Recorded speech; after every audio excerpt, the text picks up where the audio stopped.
Good morning.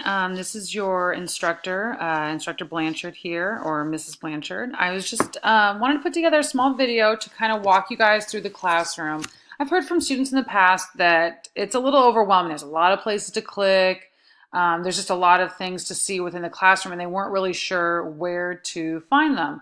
I've already put together a document that walks through it, but some students, I just don't think that was enough for them. So I've decided to do a little video just to kind of show you guys where the highlights are for the classroom. If you're still a little lost or having, you just have questions about where things are, what you need to focus on, just let me know. You can let me know through the general questions discussion form, or you can email me directly. I highly recommend using general questions just so that other students can benefit from those answers, because I guarantee if you have a question, you're not the only one. So just to get a little oriented, let's start here. This is the home page for our classroom. Here you'll see these are where your most recent announcements are. I'm going to go ahead. You can click a couple of places. You can click here to view all announcements, or you can click up here under course menu announcements to see them all. I usually end up going here just because I have some teacher announcements that haven't been released yet. So I can't usually see the most recent announcements on my homepage. So if we scroll all the way down here to the bottom, you'll see the oldest announcements at the bottom. So first is going to be that late assignment policy. Make sure you check that for this course. All the initial discussion posts will be due on Thursdays. The response post and my stat lab assignments will be due on Sundays. The first week they're due on midnight Eastern time. After that, they're due midnight your local time. That's another reason it's very important to introduce yourself in the getting started thread so I know where you're located for your time zone. The next announcement is going to be my instructor. You can learn a little bit about me. Here's a video about learning resources and what's available to you. You have lots of tutoring. There's webinars. There's all sorts of tools that are available. So that's a great video. What I'm going to kind of focus on, right now, two posts. This one is the welcome to MAT240. You could have already viewed this. This is actually where you'll see the link for this. So you should have read this if you're seeing the video. Make sure to read through it. Talks a couple things. I highly recommend that you sign up to get notifications for your announcements so that they're emailed directly to you. You don't have to worry about coming in and checking it. It's also very important that you check your email. I've had a lot of students that I emailed every week trying to reach out to them, didn't hear back until the 6th week that they finally checked their email. You're in an online class. It's very important to check your email and the course announcements. Okay, the next I also recommend is looking for the discussion subscription so that you also get notified of discussion posts in certain areas. So I'll show you that when we get over to the discussions. So make sure you read through that announcement. Those are just a one-time announcement, the welcome to MAT240 and the late policy and my instructor. What I'm going to show you next is what you're going to see every Monday. This is my weekly announcement on Mondays. This includes all the information you'll need to just orient yourself for the week. So here there'll just be a little little administration, like what's going on, what have we, are there any other things that you need to pay attention to? Like in this one, I point you to the announcements that we've already posted. Kind of a brief description here. We'll just talk about that. The other thing you'll see in red every week, this week's assignments, what sections to read, the discussion with the due days, and the assignment for my stat lab. You'll see MSL a lot. They've changed the links to say my math lab statistics in some places and my stat lab in other places. So you'll either see MML or MSL. They're somewhat interchangeable in this course, so I wouldn't worry too much about that. Below the assignments, you'll see here links to the weekly webinars.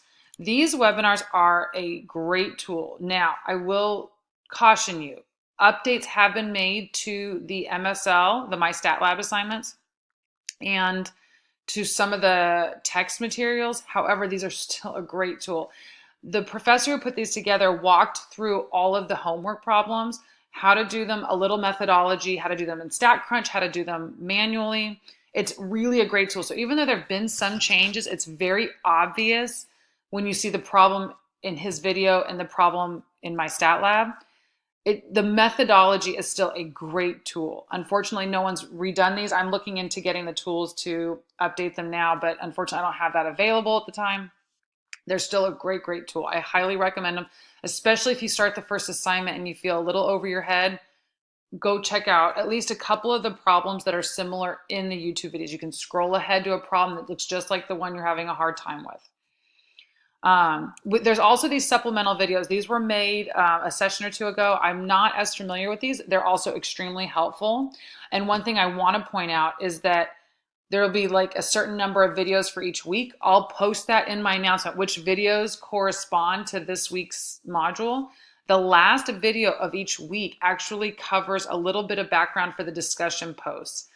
These discussion posts can be easy. They can also be confusing, and sometimes folks aren't sure. I try to post tips to help, but I don't always anticipate the problems that each class is going to have. I might do it based on my experience from previous sessions. So I highly recommend watching. It's like usually a few minute video just to kind of make sure you're clear on the expectations for the discussion post. All right. So we've got the webinars, the supplemental videos. The next thing you'll see is the module lesson. This is a lesson I've put together for people who don't like watching videos. This is me personally. I prefer to read quickly through how to do stuff. This is a summary of the old textbook, and it corresponds to the new textbook, but it'll show screenshots that I think are extremely helpful, including like boxes that just have step-by-step guides on how to do stuff that in the new book, the new textbook, you have to kind of scroll through or click and click and click. So this is a great tool if you are not good at watching videos, if they're not a right fit for you. I personally think the module lessons are great because it's a summary of the text, and it's usually as much information as I can include to pertain to the My Stat Lab assignments. So again, you're going to have to find what works for you. There's a couple of video options. There's a lesson option. There's the text. You're going to need to kind of get your feet wet in all of them to figure out what works for you. But again, this is where you want to start every week, is in my weekly announcement, and go from there. So that's the first thing I wanted to show you. The next thing we're going to go to is the course menu. You have announcements, learning modules, discussions, and grades. This assignment link, just ignore it. We don't have assignments in Brightspace for statistics. They will all be done in My Stat Lab. Don't even mess with this assignments link. These are going to be announcements, learning modules, discussions, and grades. So now that we've covered announcements, go to the learning modules. So here, that's instructor resources, not as important for you. So here we have the table of contents. This gives you a kind of an overview of everything that's in the course. One thing I really want to point out is the syllabus. That's going to be really important so you understand the expectations, what we're doing each week. We have the course overview, guidelines, and rubrics. The rubrics are also linked to in the discussion posts, but if you're ever not in the discussion board and you want to look at the rubrics, they're right here. The originality check, that's more for classes that have a lot of writing. It's not necessarily applicable here. Then you go to start here. Similar stuff. Syllabus is kind of, they end up linking to the same places, but really you just need to focus on, you can go to start here. The next one that is going to be important for you guys is My Stat Lab. This one has added quite a few links, so I can understand it's a little bit overwhelming. So let's quickly go through it. You have things like preface to the student. You can take a look at that. I'm going to show you where your most important links are. Preface to the student, homework or all assignments, they are going to take you to the same thing. Quizzes and tests. The only exam we're going to have in this course is the final exam. There are some like pre-quizzes and study tools that you can use. You'll see those if you go to all assignments or quiz and tests. Personally, when I've gone through and done all the assignments, I usually just go to all assignments or quizzes and tests. But again, these are like your main links right here. The announcements, you don't need to worry about that. The calendar, I don't maintain any of the administrative stuff in My Stat Lab. That's all going to be under announcements where you saw it earlier in Brightspace. So remember, we have two different spots for the class, Brightspace and My Stat Lab. So as we scroll down, the next important thing I want to point out is the e-text. This is the link to your book. So I'm going to go ahead and open it just to show you what it looks like and how it's different. Our old e-text was like an old ebook where you'd scroll through the pages, you could search. It's a lot different. Now we have links. So for example, we were looking at module 1, and let's say we were looking at chapter 2. section 2.3. And it's kind of great. It's got a lot of interactive stuff, especially for those of you that like videos and examples walked through while you're reading. This is a great tool. You'll see there's lots of videos. So each chapter or each section has an introduction, and then it has multiple objectives, and you can see them all laid out here. So let's say, for example, we want to create a cumulative frequency and relative frequency distribution. We would come here, it'll give you your objective, some definitions, and then you scroll through to the next slide, and it'll give you an example for this situation. So it is a really good tool. It's just, it is different from the previous text. That's why you'll see some references in my lessons to the legacy text, the page numbers. Whenever I can, I've gone in and updated to update to the section, objective, and if applicable, slide number. So that way you can have a better reference for the text. All right, so that's the textbook. So we're going to go back. If you have any questions about that, let me know. So we're going to go back to the learning module. That was the e-text. Down here, we've got the next thing is going to be StatCrunch. That's going to be the main tool we're going to use in the class. Now, if you're working in My Stat Lab and you're working on homework assignments, there will be a link for My StatCrunch, or excuse me, StatCrunch in My Stat Lab. I'm sorry about that. So, but let's say you're working on a discussion post. You don't want to go all the way into My Stat Lab, but you want to use StatCrunch to work some of the problems. You can come here under Learning Modules, under My Stat Lab, click on My StatCrunch. Now, this is kind of weird too. You can't easily go to it. You just need to click on Data Sets from your textbook. It's going to open 400 windows. Click on Chapter 2 because there's no sample data sets in Chapter 1. Click on any of them. Just hit Control A and delete, and then you can use this for whatever you want. This is going to be our tool. It's kind of like a simplified Excel with not as much functionality, but it definitely has more than enough than we need for this course, and it is very simple. I've had a lot of students that were intimidated by it and afraid to try it, but once they got used to it, they thought, oh, why didn't I use this sooner?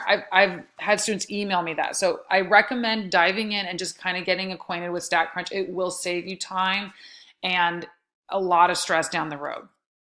All right, so that's StatCrunch. Close all these 400 windows it opened. Go back to our learning module. And that's about it for what you guys will need in the My Stat Lab link. Now, before I go over to My Stat Lab, because I do want to show you that, I just wanted to quickly show you, you do have links here for all of these modules. If you go into them, it's really just kind of an overview. I personally do not use these links. They are not useful for me. I find them to be a little bit confusing with all the other material. However, if you just want to go in and get a quick overview, there's like the description. It'll tell you the section numbers for each one. Now you can get this from the syllabus. You can get this from my announcement. Whatever works for you. But here you can see there's the list. It tells you like the objectives and the section numbers, and it'll like link to My Stat Lab. You can use these links. This is up to you. But like I said, you can go straight to my announcements. The next thing I wanted to point out is STEM learning community and academic support. These two things are great tools. Academic support has some tutoring options. You see here we've got subject-specific drop-in tutoring, math and computer science drop-in tutoring. So you just click on those and find something that works for you. Under the STEM learning community, it's just almost like a social media forum to if you have problems with some of the assignments. All right, so that's it for within learning modules. The one other thing I want to show you really quick before I exit over to My Stat Lab is the discussions. As you see here, we have the getting starting thread. That's where you need to go introduce yourself as soon as possible. It's very important. Every session I have students that don't introduce themselves. It's extremely important because you might get marked down late if you don't tell me what time zone you're in, or don't tell me about some other outside factors that might impact your success in this class, and then you come to me at the last minute. It behooves you greatly to introduce yourself. We have the general questions discussion forum. That's where you should go with any questions you have about the course, about the material, about due dates, anything like that. You can use that. It'll benefit everybody in the class. And then down below here, we have the discussions for each week. So if you click on there, you'll see here's the discussion and here's the subscribe button.